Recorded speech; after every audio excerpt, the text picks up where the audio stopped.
नमस्कार, मैं श्रेया। खबरों के सिलसिलों में आप सभी का फिर से स्वागत है। बढ़ते हैं अब खबरों की ओर।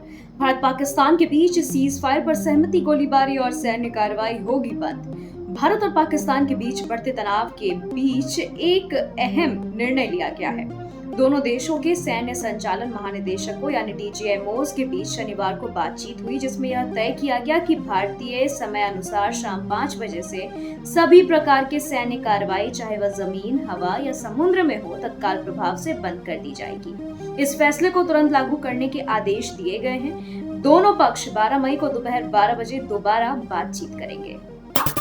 चंडीगढ़ में सिविल डिफेंस भर्ती में युवाओं का जोश, देशभक्ति के नारे गूंजे।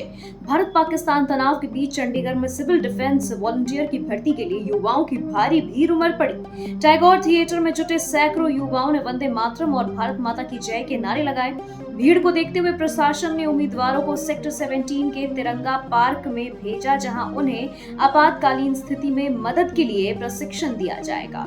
प्रशासन ने स्थानीय युवाओं से जुड़ने की अपील की है, क्योंकि बाहरी लोगों की तत्काल सहायता मुश्किल हो सकती है।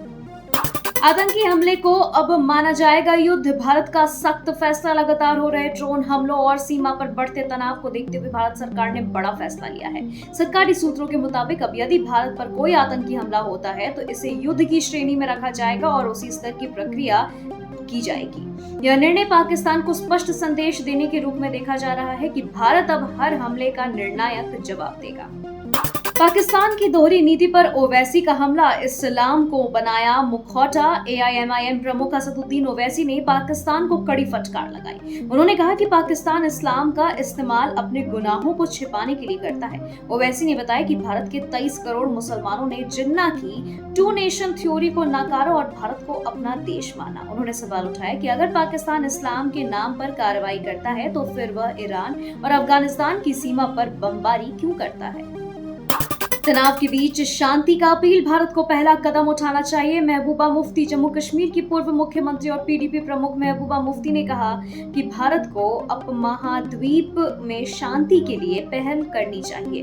उन्होंने कहा कि देश की असली ताकत उसकी सॉफ्ट पावर में है। महबूबा का मानना है कि मजबूत नेतृत्व वही है जो युद्ध की बजाय शांति की दिशा में कदम उठाता है। भारत पाक संघर्ष पर फर्जी खबरों की बाढ़, साइबर पुलिस ने हटाए 5000 पोस्ट। महाराष्ट्र की साइबर पुलिस ने भारत पाकिस्तान तनाव से जुड़ी फर्जी खबरों पर बड़ी कार्रवाई की है। सोशल मीडिया पर 5000 से अधिक झूठी पोस्ट्स को हटाया गया है। पुलिस के अनुसार इन पोस्ट्स में सैन्य रणनीति, युद्ध की स्थिति और देश की सुरक्षा से जुड़ी भ्रामक बातें फैलाई जा रही थी, जिसके खिलाफ एडवाइजरी भी जारी की गई है।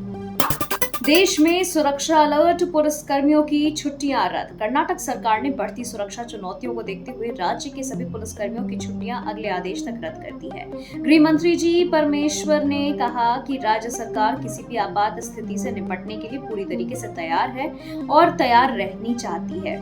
मुख्यमंत्री विशेष बैठक कर हालात की समीक्षा भी करेंगे।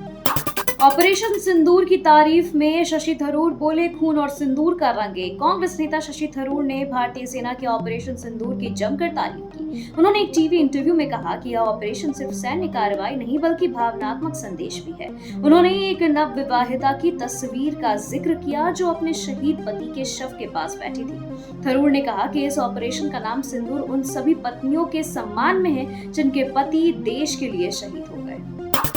भारत अगर रुके तो हम भी पीछे हटने को तैयार, पाक विदेश मंत्री का बयान।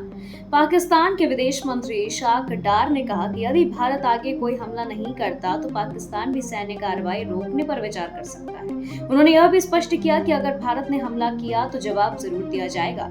यह बयान अमेरिकी विदेश मंत्री से बातचीत के बाद दिया गया है, जिससे संकेत मिलता है कि अंतर्राष्ट्रीय दबाव भी काम कर रहा है। ऑपरेशन सिंदूर से तबाह हुए आतंकी ठिकाने, सेना ने दी जानकारी। भारतीय सेना ने बताया कि ऑपरेशन सिंदूर के तहत पाकिस्तान सीमा के पास मौजूद आतंकियों ने लॉन्च पैड्स को पूरी तरीके से तबाह कर दिया है। सेना के मुताबिक पाकिस्तान 8 और 9 मई की रात ड्रोन हमलों की कोशिश कर रहा था, जिसे भारत ने नाकाम किया है। सेना ने कहा कि यह ऑपरेशन अभी पूरा नहीं हुआ है और आतंकियों के ढांचे को पूरी तरीके से खत्म किया जा रहा है। खबरों के सिलसिलों में फिलहाल इतना ही। बने रहें डिजिटल इंडिया न्यूज के साथ। नमस्कार।